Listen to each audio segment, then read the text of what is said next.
Bismillahirrahmanirrahim. Assalamu alaikum. Welcome, Hassan Education Institute of Health Sciences. Today our topic is prolonged labor. What is prolonged labor? When the process of labor takes significantly longer than expected. मतलब जितना expect time है उससे अगर labour का दौरानिया ज्यादा बढ़ जाता है, एक्सीड कर जाता है, तो वो प्रोलॉन्ग लेबर कहलाता है।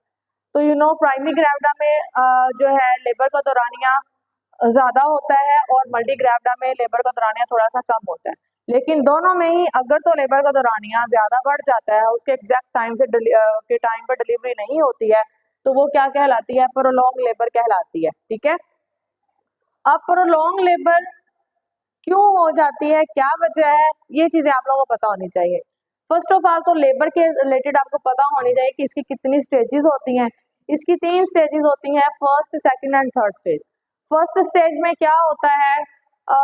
ऑनसेट ऑफ कॉन्ट्रैक्शंस, दर्दें शुरू होती हैं और 0 to 10 सेंटीमीटर तक सर्विक्स की डायलेटेशन होती है, रहम का मुंह खुलता है। ठीक है, अब वो जो फर्स्ट स्टेज है जिसमें पूरी डायलेटेशन होनी है 10 सेंटीमीटर तक, उसको 2 फेजेस में डिवाइड कर दिया गया है, लेटेंट फेज और एक्टिव फेज। ठीक है, लेटेंट फेज क्या है? अगर 0 to 4 सेंटीमीटर, 4 से 6 सेंटीमीटर तक अगर तो सर्विक्स की डायलेटेशन होती है तो वो लेटेंट फेज कहलाती है। ठीक है, इसमें स्लो यूट्राइन कॉन्ट्रैक्शंस आ रही होती है।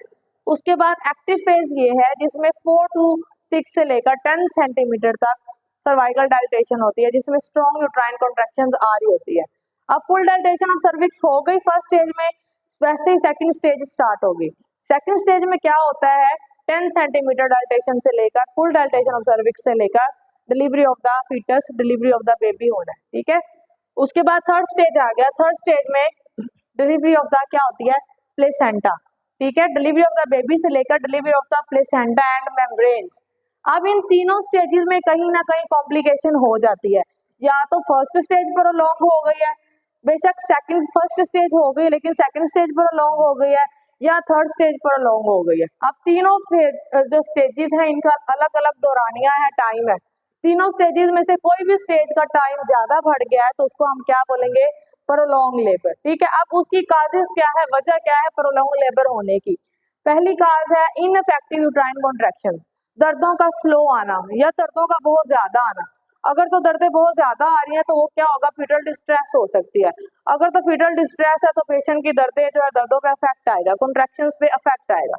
उसके बाद फीटल फैक्टर्स, बच्चे की क्या वजूहात हैं? फर्स्ट ऑफ ऑल है मैल पोजीशन। जितनी भी पोजीशंस है सारी की सारी मैल पोजीशन है एक्सेप्ट स्फेलिक। ठीक है, बच्चे का सर अगर हेड डाउन है तो वो सेफेलिक नॉर्मल पोजीशन है जिसमें कोई कॉम्प्लिकेशन नहीं आएगी। अगर तो उसके पेल्विस में कोई प्रॉब्लम है उस सूरत में आ सकती है, अदरवाइज नॉर्मल डिलीवरी हो जाएगी। लेकिन अगर कोई भी मैल पोजीशन है तो वो नॉर्मली डिलीवर नहीं होगी। ठीक है, उसके बाद मैक्रोसोमिया, एक होता है माइक्रोसोमिया, एक हो मैक्रोसोमिया। तो माइक्रोसोमिया में बच्चे का सर छोटा होता है, मैक्रोसोमिया में बच्चे का सर बड़ा होता है। अगर बच्चे का हेड बड़ा है तो वो क्या होगा? नीचे प्रोसेस नहीं होगा, उसका बच्चा नीचे डायलेट, वो सर्विक्स की डायलेटेशन जो है उसके मुताबिक उसका हेड नहीं है, मतलब हेड उसका थोड़ा सा लार्ज है, तो फिर वो क्या करेगा? वो उसमें रुकावट पैदा करेगा पर लेबर के दौरानिया में। उसके बाद पेल्विक फैक्टर्स क्या है? पेल्विस मतलब बच्चे के अलावा, बच्चा ठीक है, पोजीशन भी ठीक है, लेकिन बच्चा क्यों नहीं नीचे आ रहा? To small pelvis. पेल्विस जो है सीपीडी इशू है, सेफेलिक उसका हेड ठीक है लेकिन उसका पेल्विस जो है वो नैरो है। उसके बाद है नॉर्मली शेप्ड पेल्विस। पेल्विस की नॉर्मल शेप होनी चाहिए राउंड। ठीक है, जो कि गायनाकोइड पेल्विस की होती है। लेकिन अगर तो पेशेंट की हाइट छोटी है या कोई और वजह है तो उसका ओवल शेप पेल्विस है या हार्ट शेप पेल्विस है, तो वो क्या हो जाएगा? बच्चे के लिए प्रॉब्लम काज करेगा, जिसकी वजह से लेबर जो है वो स्टक हो जाएगी। उसके बाद इसकी अब हम मैनेजमेंट क्या करेंगे? अगर तो हो गया प्रोलॉन्ग लेबर तो अब हमने उसके बाद क्या करना है?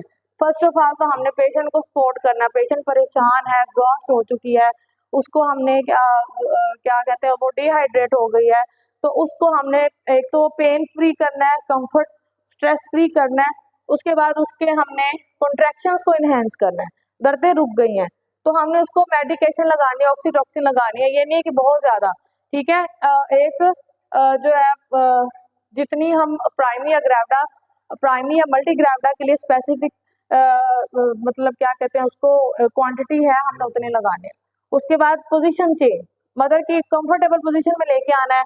अगर तो वो लिथोटमी पोजीशन में है, उसको डोर्सल में ले आओ, नी चेस्ट पोजीशन में ले आओ, जिस पोजीशन में वो कंफर्टेबल है। उसके बाद मतलब ये पोजीशन चेंज करने की वजह से फीटल की पोजीशन भी इम्प्रूव हो सकती है। तो हम एक्सटर्नल कैफेलिक वर्जन भी कर सकते हैं, इंटरनल कैफेलिक वर्जन भी कर सकते हैं, क्योंकि बाज़ का ऐसा होता है जैसे ही मेम्ब्रेन्स रप्चर होती हैं या बाज़ का मेम्ब्रेन्स रप्चर नहीं भी होती है, इन फ्रीक्वेंट जो है कॉन्ट्रैक्शंस की वजह से बच्चा पोजीशन चेंज कर जाता है। तो हमने एक्सटर्नल कैफेलिक वर्जन करने की कोशिश करनी है इसमें, मैनेजमेंट में। उसके बाद अगर तो ये सारी टेक्निक फेल्ड है, नहीं हो रही है, उसकी सारे हमने काम कर लिए हैं, एक्सटर्नल कैफेलिक वर्जन भी कर लिया, उसके कॉन्ट्रैक्शंस भी इनहेंस कर लिए, मेडिकेशन वगैरह कर दिया है, अगर ये सारी टेक्निक फेल्ड है देन हमने किसकी तरफ जाना है, सी सेक्शन। ठीक है, पेशेंट का सी सेक्शन कर दो। Have you any question? Thank you, Allah Hafiz.